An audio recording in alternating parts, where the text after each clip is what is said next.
ఎప్పుడు రెగ్యులర్‌గా చేసే కోడిగుడ్డు పొరుటు, కోడిగుడ్డు టమాటో ఇట్లాంటి కర్రీ కాకుండా ఒకసారి డిఫరెంట్‌గా ఈ కర్రీ అయితే ట్రై చేయండి. అన్నంలోకి బాగా కలిసిద్ది.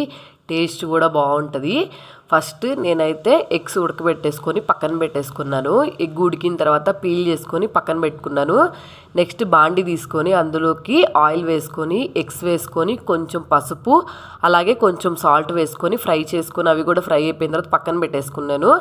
నెక్స్ట్ అదే ఆయిల్లో మనము ఒక 10 నుంచి 15 వరకు ఆనియన్స్ని అయితే సన్నగా ఇట్లా కట్ చేసేసుకొని ఆయిల్లో వేసేసుకోవాలి. వేసుకున్న తర్వాత టేస్ట్కి సరిపడినంత సాల్ట్ అయితే వేసుకొని ఇవి సగం ఫ్రై అవ్వనివ్వాలి. సగం ఫ్రై అయిపోయిన తర్వాత కొంచెం అల్లం వెల్లుల్లి పేస్ట్ కరివేపాకు వేసుకొని పూర్తిగా ఇలా రెడ్ కలర్లోకి చేంజ్ అయ్యేంత వరకు ఫ్రై చేసుకోవాలి. ఇలా ఫ్రై అయిపోయిన తర్వాత టేస్ట్కి సాల్ట్ సరిపోయిందో లేదో చూసుకొని సాల్ట్ అయితే అడ్జస్ట్ చేసుకొని నెక్స్ట్ కారం వేసుకొని ఒకసారి కలిపేసుకొని మనం ముందుగా ఫ్రై చేసుకొని ఎగ్స్ ఉంచుకున్నాం కదా, అదైతే దీంట్లో కలిపేసుకున్నామంటే ఎగ్స్తో డిఫరెంట్గా కర్రీ అయితే రెడీ అయిపోతుంది. ఎప్పుడు చేస్తే రెగ్యులర్గా కాకుండా ఒకసారి ట్రై చేయండి. వీడియో నచ్చితే వెంటనే సబ్స్క్రైబ్ చేసేసుకోండి.